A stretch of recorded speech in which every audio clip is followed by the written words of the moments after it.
Fondazione Teatro Pirandello, si alza il sipario, ma sulle polemiche. Ad innescarle oggi è Lillo Miccichè, coordinatore provinciale di SEL, Sinistra e Libertà, una conferenza stampa per puntare l'indice su alcune presunte irregolarità nella gestione di questo nuovo organismo, a partire dall'atto costitutivo. C'è un vizio di forma che è di forma ma che è sostanziale, cioè dire che la nomina dall'epoca di Michele Guardì era nulla in quanto la nomina non fu pubblicata nella Gazzetta Ufficiale, il che significa questo quantomeno che l'atto costitutivo è nullo. Miccichè stringe poi l'obiettivo sui numeri, sui costi, in particolare sulle indennità previste per i componenti del CDA e per il direttore generale, una spesa, quella ipotizzata dall'ex parlamentare, per pagare lo stipendio a Massimo Muglia di 117.000 euro lorde annue. Ma il sindaco di Agrigento prima ironizza. Penso che Miccichè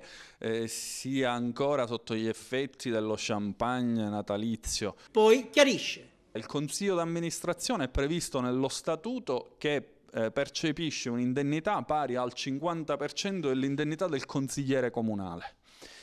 E così abbiamo approvato e stabilito. Per quanto riguarda quella del direttore generale, lo statuto prevede che prenda un'indennità pari a quella del segretario generale o del dirigente comunale. Noi abbiamo previsto che prenda un'indennità pari al 50% dell'indennità del dirigente più giovane che c'è. Parliamo cioè di circa all'ordo di 39.000 euro come fondi. Lei ipotizza un rischio che la fondazione possa essere una sorta di zona franca della trasparenza amministrativa?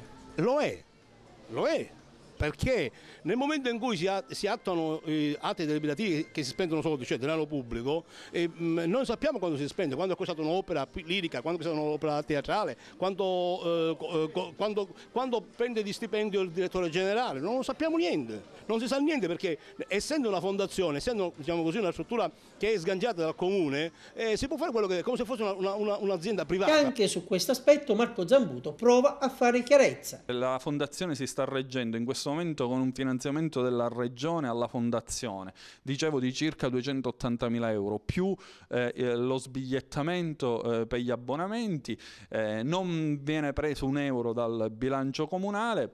Tutti questi atti sono atti pubblici di cui Miccichè e qualunque altro cittadino può assolutamente avere accesso. E intanto oggi il sindaco si gode il risultato brillante raggiunto dalla sua amministrazione. È stato centrato il patto di stabilità. Siamo riusciti a centrarlo grazie alla riduzione dell'indennità che abbiamo fatto nei confronti del sindaco, degli assessori, di tutti gli amministratori.